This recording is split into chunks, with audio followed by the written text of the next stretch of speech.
Here are 25 forgotten meals that grandparents cooked to survive the Great Depression. Great Depression lentil soup. Lentils were a lifeline during the Great Depression, cheap, packed with protein, and easy to stretch into multiple meals. When meat was scarce and vegetables were limited, a simple pot of lentil soup kept families full. Grandma knew how to make a meal out of almost nothing, starting by rinsing a cup of lentils under cold water to remove dirt and debris. In a large pot, she'd heat a spoonful of lard or bacon grease, adding a diced onion, a chopped carrot, and, if she was lucky, a stalk of celery. Once softened, the lentils were added with 4 cups of water or broth. A bay leaf, salt, and, on the best days, a ham bone gave it extra flavor. The soup simmered for an hour, thickening as the lentils softened. Diced potatoes or rice were sometimes added in the last 20 minutes. Served with stale bread, it was warm, filling, and nourishing. But not every meal required a pot or a fire. Sometimes all you had was 2 slices of bread and a little creativity. Ketchup sandwiches. When grocery budgets were stretched thin, even condiments became meal savers. Grandpa used to say you could make a meal out of anything if you were hungry enough, and in many Depression-era homes, ketchup sandwiches became a go-to solution. Bread was cheap, and ketchup, often given away for free at diners, was an easy way to add a bit of tangy flavor. To make one, Grandma would take a slice of bread, often stale, and spread a thin layer of ketchup across it. If she had another slice, she'd place it on top to make a sandwich, but just as often, it was eaten open-faced. Some folks toasted the bread for a bit of crunch, while others mixed the ketchup with water to stretch it further. If margarine or salt was available, they were added for extra taste. It wasn't much, but when hunger struck, a little bit of something was always better than a whole lot of nothing. If bread was hard to come by, there was another Depression-era staple that could keep a family fed for pennies: a warm, simple bowl of grits. Grits with whatever was available. Corn was one of the most affordable and versatile staples during the 1930s, making grits a survival food for families across the country. Whether eaten plain or dressed up with whatever scraps were on hand, grits were filling, cheap, and easy to make. Grandpa would bring 4 cups of water to a rolling boil on the wood stove, then slowly stir in a cup of corn grits, whisking constantly to prevent lumps. A teaspoon of salt added flavor, and the mixture was simmered on low heat for 20 minutes, stirred frequently until thick and creamy. If milk was available, part of the water was replaced to make the grits richer. Leftover bacon grease or lard gave it more substance, and on special days, a fried egg or scraps of cheese were mixed in. When sugar was on hand, a spoonful could turn plain grits into a sweet breakfast treat. But not all meals required cooking. Sometimes the best food was found growing in the yard, waiting to be picked. Dandelion salad.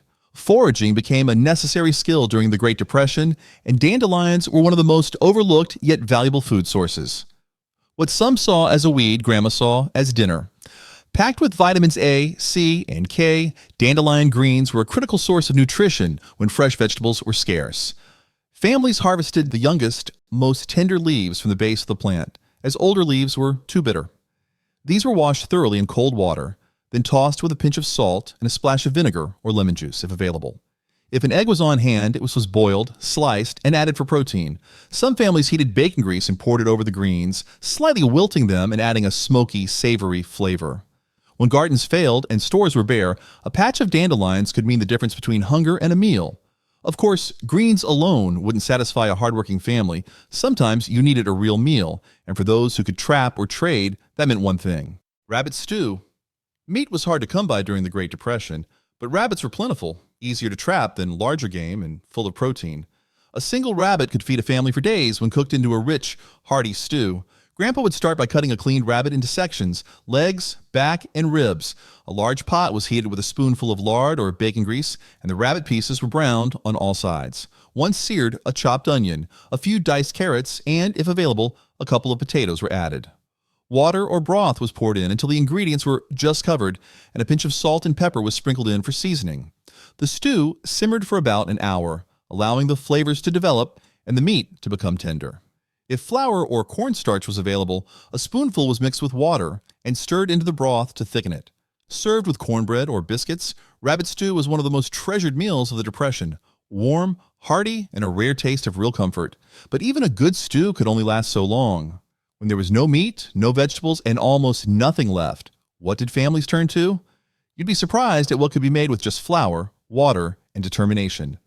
Depression-era water pie. Water pie was a true Great Depression invention, proving that even with almost nothing, Grandma could still make dessert. Flour, sugar, and water were common, but butter and eggs were luxuries. To make this pie, Grandma started with an unbaked pie crust, pressing it into a pan. She poured 1½ cups of water into the crust, yes, water. In a separate bowl, she mixed 4 tablespoons of flour and 3/4 cup of sugar, sprinkling this dry mixture evenly over the water.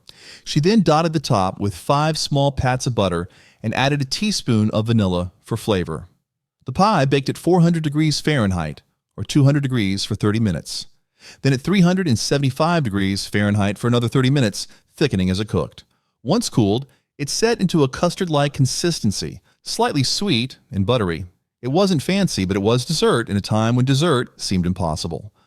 Of course, not all meals were sweet. Some were simple, hearty, and packed with protein when you could stomach them. Liver and onions. Liver was cheap, packed with iron, and available when other meats were not. Many families ate it because it was one of the most affordable cuts of meat, even if not everyone loved the taste. Grandpa would soak the liver in milk for 30 minutes to reduce the bitterness, a trick passed down through generations.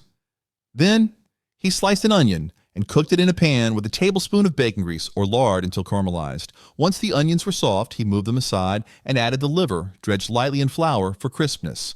The liver was seared for 3 minutes per side, just enough to cook through without turning tough. A pinch of salt and pepper was all it needed. Served with fried potatoes or bread, this meal was full of nutrition, even if it wasn't everyone's favorite. Sometimes, though, families needed something even cheaper, something they could make from just cornmeal and water, cornmeal mush. Cornmeal mush was a Depression-era staple, especially in rural areas. It was warm, filling, and could be eaten plain, sweet, or savory. Grandma started by bringing 4 cups of water to a boil, adding a teaspoon of salt for flavor. She then slowly whisked in 1 cup of cornmeal, stirring constantly to prevent lumps. The mush simmered for 20 minutes, thickening into a smooth porridge. If they had butter or lard, a spoonful was stirred in for extra richness. On good days, it was topped with a drizzle of milk, molasses, or sugar for a sweet version. For a hearty meal, it was poured into a pan, cooled until firm, then sliced and fried in bacon grease until golden brown.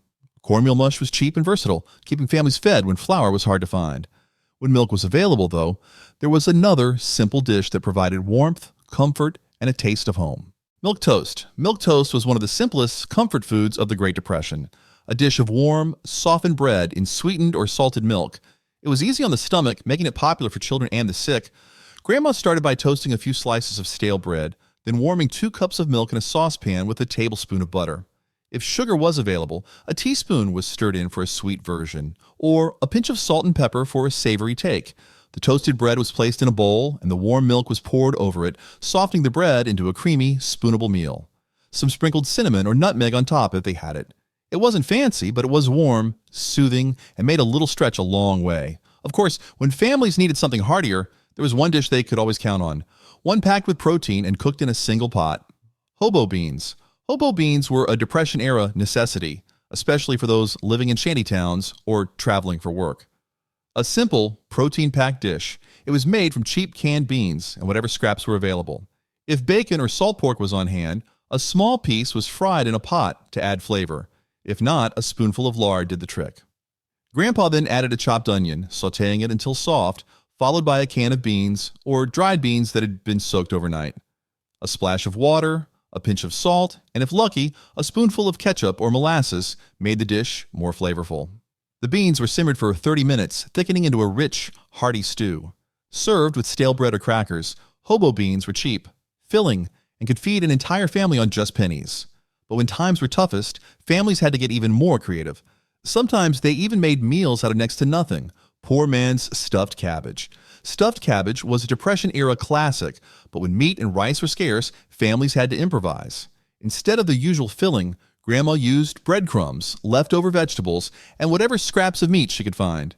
She began by boiling a head of cabbage until the leaves were soft enough to separate. In a bowl, she mixed 1 cup of stale breadcrumbs with 1 finely chopped onion, a handful of grated carrots, and half a cup of cooked rice, if available. If she had a small amount of ground meat or leftover bacon, she added that too. The mixture was seasoned with a pinch of salt and black pepper, then spooned into each cabbage leaf, which was rolled up tightly. The rolls were placed in a pot with 2 cups of canned tomatoes or water, then simmered over low heat for 30 to 40 minutes until tender. It wasn't fancy, but it made a little stretch a long way. Of course, when cabbage wasn't available, there was another dish that could turn a small amount of meat into a full meal. Chipped beef on toast, also known as SOS, save our stomachs, or less politely, something on a shingle. Chipped beef on toast was a staple for Depression-era families and even soldiers in wartime. It was made from thin slices of dried or salted beef, which were inexpensive and had a long shelf life. To prepare, Grandma would soak the dried beef in warm water for 5 minutes to remove excess salt. In a pan, she melted 2 tablespoons of lard or butter, then stirred in 2 tablespoons of flour, cooking it for 2 minutes to create a light roux. Slowly, she whisked in 2 cups of milk, stirring constantly until the mixture thickened into a creamy gravy. The beef was torn into pieces and added to the sauce, simmering for 5 minutes. Meanwhile, she toasted slices of stale bread and poured the rich, salty beef gravy over the top. It was filling, cheap, and a rare taste of indulgence in hard times. But when milk wasn't available, families had to turn to an even simpler soup, one that could be made with just water and an egg. American-style egg drop soup. Eggs were a luxury during the 1930s, but when available, they could transform plain water into something nourishing. Inspired by Chinese egg drop soup, but made with simpler ingredients, this was Grandpa's go-to meal when there was almost nothing left. He started by boiling 4 cups of water or weak broth in a pot. If he had an onion or a clove of garlic, he would slice it thinly and toss it in for flavor. Meanwhile, he whisked 2 eggs in a bowl with a pinch of salt. As the water boiled, he slowly drizzled the eggs in, stirring gently with a fork to create thin ribbons. If he had flour or cornstarch, he mixed 1 tablespoon with water and added it to the pot to make the broth thicker. In less than 10 minutes, he had a warm, comforting soup that filled the stomach. It wasn't much, but it was better than an empty bowl. Of course, when fresh vegetables were available, they were treated like gold. Every scrap was used and nothing went to waste. Boiled carrots and potatoes. A simple dish of boiled carrots and potatoes was a common Depression-era meal, providing vitamins in bulk when meat was out of reach. Grandma never wasted a single vegetable, so if she had a few carrots and potatoes, she made them count. She started by peeling 3 large potatoes and cutting them into chunks. Then, she scrubbed 2 carrots and sliced them into thick rounds. Everything was placed in a pot with 6 cups of water and a pinch of salt. If she had a bay leaf or a clove of garlic, she threw that in for extra flavor. The pot was brought to a boil, then simmered for 15 to 20 minutes until the vegetables were fork tender. A spoonful of butter or lard was stirred in at the end, if available. Served alone or alongside bread, this simple meal filled empty stomachs and kept families going through the toughest winters. But sometimes, even a simple meal needed a little something extra, something cheap, meaty, and easy to cook in a single dish. Hot dog casserole. Hot dogs were one of the cheapest meats available during the Great Depression, and when stretched into a casserole, they could feed an entire family. Grandpa made sure every meal went as far as possible, and this dish did exactly that. He started by slicing 4 hot dogs into thin rounds. In a pan, he browned 1 diced onion in 2 tablespoons of lard or bacon grease, then added the hot dogs, letting them sizzle for 3 minutes. Meanwhile, he boiled 2 cups of elbow macaroni in 6 cups of water until tender, about 10 minutes. The drained pasta was stirred into the hot dog mixture, along with 1 can of diced tomatoes or 1 cup of tomato sauce. If cheese was available, a handful was sprinkled on top. The casserole was baked at 375 degrees Fahrenheit, or 190 degrees Celsius, for 20 minutes until bubbly and warm. It wasn't fancy, but it filled the table and the belly. And when even hot dogs were too expensive, there was always one last resort, a dish that barely counted as a meal, yet still kept people from going to bed hungry. Rice and raisins with sugar. Sweetness was a luxury during the Great Depression, but that didn't stop families from finding ways to make simple ingredients taste special. Grandma knew how to turn plain rice into a comforting treat, stretching sugar and dried fruit to create a dish that felt like dessert. She started by boiling 2 cups of water in a pot and adding 1 cup of rice, letting it simmer on low heat for 15 minutes until tender. If milk was available, she replaced some of the water for extra richness. Then she stirred in a handful of raisins and 2 tablespoons of sugar or molasses. If cinnamon or nutmeg was on hand, a pinch was sprinkled in for extra flavor. The rice was cooked for another 5 minutes, letting the raisins plump up before serving it warm. It could be eaten for breakfast or as a simple dessert, a small taste of sweetness in tough times. But rice wasn't always used for sweet dishes. Sometimes it was mixed with meat to make it stretch further than anyone thought possible. Oatmeal, meatloaf. Meat was expensive during the Great Depression, so stretching it with fillers like oatmeal became a common trick in many households. Grandpa always said you didn't need much meat to make a meal, just a little creativity. To make this Depression-era meatloaf, he started by mixing 1 pound of ground beef, or scraps of meat, with 1 cup of rolled oats, 1 diced onion, and half a cup of milk or water. If an egg was available, it was added to help bind the ingredients together.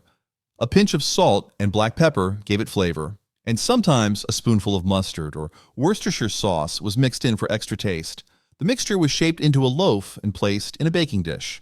On good days, half a cup of ketchup or canned tomatoes was spread on top. It baked at 350 degrees Fahrenheit, or 175 degrees Celsius, for 45 minutes, emerging as a hearty, filling meal that lasted for days. Of course, no meatloaf was complete without a side of cornbread, especially when sugar was hard to come by. Molasses cornbread. Cornmeal was one of the most affordable and versatile pantry staples during the Great Depression. When sugar was scarce, Grandma sweetened cornbread with molasses instead. She started by mixing 1½ cups of cornmeal, half a cup of flour, 1 teaspoon of salt, and 1 teaspoon of baking soda in a bowl. In a separate dish, she combined 1 cup of buttermilk or water, 2 tablespoons of lard or bacon grease, and 1/4 cup of molasses, stirring until smooth. The wet ingredients were slowly mixed into the dry, creating a thick batter. If she had an egg, she beat it in for extra texture. The batter was poured into a greased skillet and baked at 375 degrees Fahrenheit, or 190 degrees Celsius, for 25 minutes until golden brown. It was served warm, often crumbled into a bowl of beans, or eaten with butter, a simple yet hearty staple that kept bellies full. But not every Depression-era baked good relied on molasses. Sometimes sugar was left out entirely. Sugarless oatmeal cookies. Desserts were rare during the Great Depression, but Grandma found ways to make do without sugar, crafting simple cookies that still tasted like a treat. Instead of sugar, she relied on natural sweeteners like honey, molasses, or even mashed bananas. To start, she combined 1½ cups of rolled oats, 1 cup of flour, 1 teaspoon of baking powder, and a pinch of salt in a bowl. In another dish, she mixed 1/4 cup of molasses or honey, 1/4 cup of lard or melted butter, and 1 beaten egg, if available. Everything was stirred together, and if raisins or nuts were on hand, a handful was added for extra flavor. Spoonfuls of dough were dropped onto a greased baking sheet and baked at 350 degrees Fahrenheit, or 175 degrees Celsius, for 12 to 15 minutes. They were chewy, simple, and proof that sweetness could still be found, even in hard times. And sometimes, sweetness didn't come from cookies at all. It came from something most people threw away. Corn cob jelly. Waste was not an option during the Great Depression, and Grandma could turn even corn cobs into a sweet jelly that spread like gold on toast. After stripping the kernels from 12 corn cobs, she placed them in a large pot with 8 cups of water, bringing it to a boil. The cobs simmered for 30 minutes, infusing the water with a mild, corny sweetness. She then removed the cobs and strained the liquid, leaving behind a clear golden broth. To this, she added 4 cups of sugar, or honey if available, and 1 packet of powdered pectin, bringing it back to a rolling boil for 10 minutes. Once thickened, it was poured into sterilized jars and left to cool. The result was a beautiful golden jelly with a delicate sweetness, perfect for spreading on biscuits or cornbread. Who knew corn cobs could taste like sunshine in a jar? Some meals made use of scraps, but others required almost nothing at all, just hot water, few pumpkins, or squash, and the hope that tomorrow would be better. Boiled pumpkin and squash stew. During the Great Depression, pumpkins and squash were more than just seasonal produce. They were survival food. Grandma knew that if you had a pumpkin, you had a meal. These hearty vegetables stored well through the winter, providing much-needed nutrients when fresh food was scarce. She started by peeling and cubing 4 cups of pumpkin or any winter squash, placing them in a pot with 6 cups of water. If she had an onion, she chopped it and added it for extra flavor. A pinch of salt, black pepper, and a teaspoon of lard or bacon grease made it richer. The stew simmered for 30 minutes until the squash softened and broke down. If she had beans or rice, she added it in the last 10 minutes to stretch the meal. It was simple, comforting, and full of warmth. A pot of this could last for days, keeping hunger at bay when times were rough. Ever wonder how people stretch meals even further? Some used just a handful of greens and a little cornmeal. Collard greens and cornmeal dumplings. Collard greens weren't just a vegetable in the Great Depression. They were a necessity. Hardy enough to survive through the winter, they kept families fed when other crops failed. Grandpa always said collards tasted better the longer they cooked, and that's exactly how he made them. He boiled a large pot of 8 cups of water with a teaspoon of salt and a dash of lard. Then he added 1 bunch of chopped collard greens, letting them simmer for 45 minutes to an hour until they became soft and full of flavor. Meanwhile, he mixed 1 cup of cornmeal, half a cup of flour, 1 teaspoon of baking powder, and a pinch of salt in a bowl. He slowly stirred in half a cup of water, shaping the dough into small dumplings. The dumplings were dropped into the simmering collards and cooked for 15 minutes, soaking up the rich broth. It was a meal made from almost nothing, yet it filled the table and the belly. Not all Depression-era meals were slow-cooked. Some had to come together fast, especially when there were too many mouths to feed. Slumgullion. Slumgullion wasn't just food. It was a Depression-era survival tactic, a way to turn whatever scraps were lying around into a meal. Grandma never made the same slumgullion twice because the ingredients always depended on what was available. She started by frying 1 chopped onion in 2 tablespoons of lard or bacon grease. If she had leftover meat, whether it was ground beef, pork, or even sausage, she tossed in half a pound and let it brown. Then she added 1 can of diced tomatoes or 2 chopped fresh tomatoes, stirring in a pinch of salt, pepper, and paprika for flavor. 2 cups of cooked macaroni or diced potatoes were mixed in to bulk it up, and if there was cheese, a small handful was sprinkled on top. Everything simmered together for 15 minutes, thickening into a rich, meaty dish. This dish was never the same twice, but it was always enough to keep hunger away. Of course, not everyone had pasta. Sometimes families had to make do with whatever starch was available.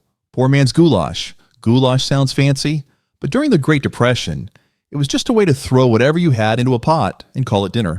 Grandpa's version was simple, but satisfying. A hearty mix of pasta, tomatoes, and whatever bits of meat or vegetables were around. He started by boiling 2 cups of elbow macaroni in 6 cups of salted water, draining it when tender. In another pot, he browned half a pound of ground beef or sausage, but on days without meat, he simply sautéed 1 diced onion in 2 tablespoons of lard. To this, he added 1 can of diced tomatoes or 2 chopped fresh tomatoes, along with a teaspoon of paprika, salt, and black pepper. The drained pasta was stirred into the tomato mixture, cooking for 10 minutes until everything melded together.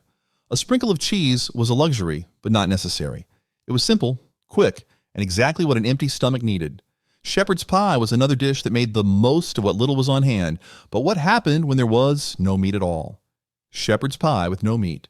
Shepherd's pie was a classic comfort food, but when meat was too expensive, Grandma had to get creative. Instead of beef or lamb, she built hers with whatever vegetables and starches she had on hand. She started by frying 1 chopped onion in 2 tablespoons of lard, then adding 1 cup of diced carrots and 1 cup of peas or beans. When she had them, she mixed in a handful of leftover cooked beans or lentils, adding a teaspoon of salt, pepper, and dried thyme for flavor. Meanwhile, she boiled 3 large potatoes in 6 cups of water, mashing them with a spoonful of butter or bacon grease once soft. The vegetable filling was spread into a baking dish, topped with the mashed potatoes, and baked at 375 degrees Fahrenheit, or 190 degrees Celsius, for 20 minutes until golden brown. No one missed the meat when the meal was this warm and filling. Some meals made you forget the hard times. Others were just enough to make sure you saw another day. For more contents like this, click here to subscribe.